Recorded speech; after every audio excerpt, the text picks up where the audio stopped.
they can kill people. Okay, well, I want to read to y'all because I just want to present all sides. Of course. And y'all Of course. I'm going to read y'all what Willie D had to say because, I mean, I enjoy Willie D. Southern man. I absolutely love Willie D. My brother. Shout out to Willie D. Willie D says, I know some of you are about to be tight over what I'm about to say, but I'll take my chances.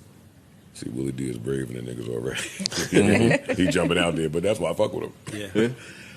I don't have a dog in the fight, but using Cassie's youth as a blanket excuse for the choices she made during her decade-long relationship with Diddy is problematic because it removes the necessary element of accountability, without which no one learns or grows.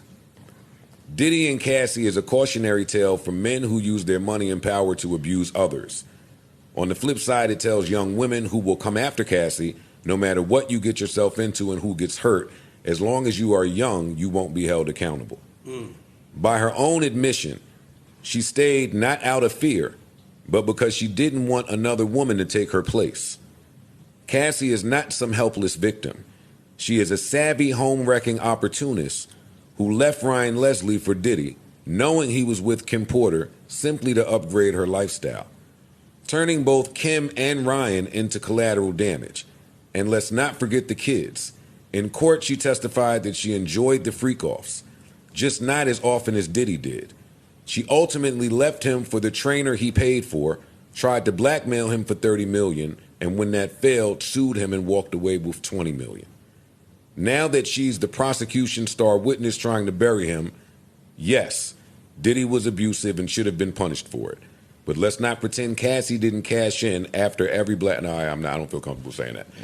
I don't feel comfortable reading the last slide of that. Some of that I kind of get the gist of, but I think the main thing that's important is that Cassie's not on trial. Yeah. That's the other thing. And I think he's wrong about all of that. I think we have to start from there, right? Cassie's not on trial. And also the term homewrecker, I'm just That why does the onus always but put on the woman? There's so many things, and I love Willie D, but I have to disagree with him on a few of those things. One, I don't think holding people accountable for the harm they cause means that the victims don't have accountability. Two, is just not the point. If I were to, you got that very expensive chain on, and if you were to walk through a really terrible neighborhood at 3 a.m. unarmed by yourself with that chain on, you might get robbed. I know not to do it. You know, right? But when you get robbed, yeah, I would say to you, you made some bad choices, but that doesn't negate the fact that the person who you should be able to do that. Mark, you actually helping. I've been quiet on this, but you actually helping the other side. You don't even see it. I agree with that. You're really helping the other side because what I know I shouldn't be out in the hood at 3 a.m. with my chains on. But why? Because there's predators there. But here's the problem. No, but here's the problem. Here's the real issue. The real issue is how. No, but don't lose that point. Though, okay, right? no, I'm about to tell you. I'm about to answer that. Yeah. The way men see the world and the way women see the world, right? So the way men see the world, if you're my woman, I'm gonna be like, yo, babe, don't wear that because I know how men are. Now you'll say that's not how men's supposed to be. They shouldn't be that way. But men are smart enough to know that that's not the way the world works. Just because you wear I should be able to wear my chain everywhere, but I'm smart enough to know where the wolves are. Right, so my thing is when you lay with wolves, you almost got to know you laying with a wolf. So hold on. But to your point, what if you didn't know that? Right, and that's part of where the 19 well, thing you didn't comes know in. what? And that's part to not wear your chain there. There's more. What if you didn't grow up anywhere near the hood? Don't know nothing about being robbed, robbery, nothing like that. But you watched TV and saw a chain and got a chain. Yep. And now you wearing it somewhere where somebody with some street sense would know not to wear that there, but you don't know because you're not from there, never been there. And when we see him, because you're young and inexperienced in that life. And guess what happens? Usually somebody says, "Yo, you know where you at? Put that chain away." You know. Or you know what else they say? Let me get that chain up. That's my point. Exactly. You're right. That's right too. Those are chances. But at the end of the day, the point is you should live in the ideal world isn't one where you hide from the predators. It's one where there aren't predators. And in this case, I just feel like, again, I might, if Cassie were my sister, my mom might be like, yo, that's a bad situation to get into. All true. But at the end of the day, the question is, did Diddy do harm? But and the second thing, and I want you to jump in, I just want to just finish this thought real quick. The second thing, though, to me is that doesn't necessarily mean that the legal standard for the crime in this case was met, right? Because that's my only concern. Which I agree. So that's where it comes down to trusting Cassie's word or Diddy's. But what I don't want us to do is to believe that because someone came back home, because someone didn't run at the first sight, because someone enjoyed a freak off, that means necessarily that they weren't being captive. That's what I'm saying. It doesn't mean they were. But how though? The example that I gave, that Mel gave it, is that lots of people who are victims of things end up developing a psychological condition where they stay. Again, children get kidnapped. They get brought to a whole new city. They know they have other parents. And if the kidnapper stays with them long enough, they can send them to the store and the kid will come back. That's true. Enslaved people will literally leave a plantation and then go back. They like or be afraid to leave. Yeah. Doesn't mean slavery wasn't bad. That's true. And so all I'm saying is, like, I'm not saying that we know everything that happened in Cassie and Diddy's house. I'm just saying that I wouldn't assume that because she stayed a long time, that's proof that Diddy didn't do it. Mark, real quick, you just stated that Cassie is not on trial here, right? That's what you said. But on the flip hand is that the stuff that Diddy is being accused of, the stuff that he's on trial for does not fit the circumstances right now and what's being said. That's my only problem. That's though. That's why I'm saying Cassie's not on trial. Like, he's not on trial for being an abuser, a manipulator, for taking advantage. He's on trial for sex trafficking and whatever the other two are. But here's the problem. Y'all, if I'm looking from Puff's POV, y'all are saying I sex trafficked my girl. Who I'm supposed to take care of. This is my girlfriend. Y'all, and I know that it's easy to paint Puff as the monster. He's done a great job of it himself.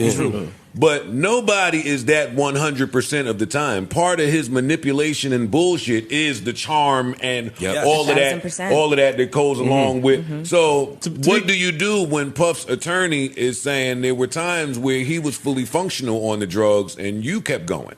To be clear, let me finish.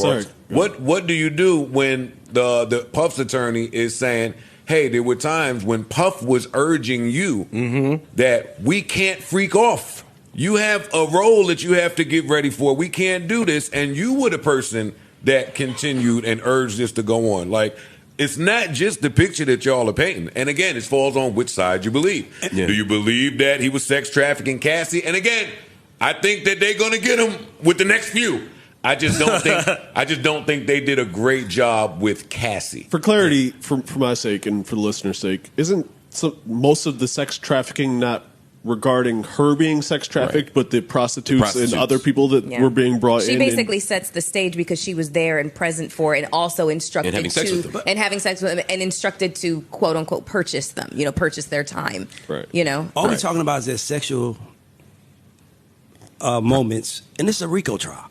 If this is a domestic violence trial or a state trial, I wouldn't care. Because I think they have to set the stage. Here's why it matters. Here's why it's relevant. And I agree. The domestic abuse as such is not on trial. Yes. But the problem is when you're trying sex trafficking, because of those elements of coercion or fraud or force. Yes.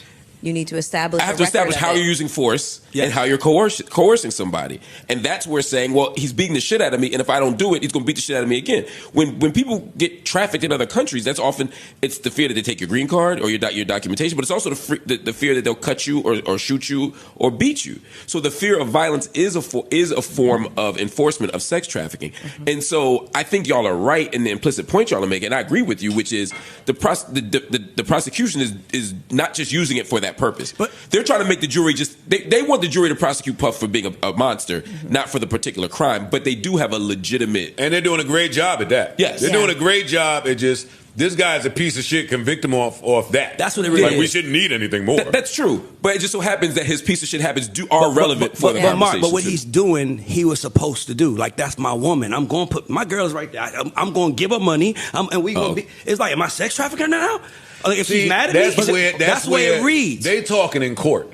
Like, they talking in court language, which is why I'm letting it rock. I'm talking on nigga shit. Yeah. Exactly. It is relevant in nigga shit and Parks.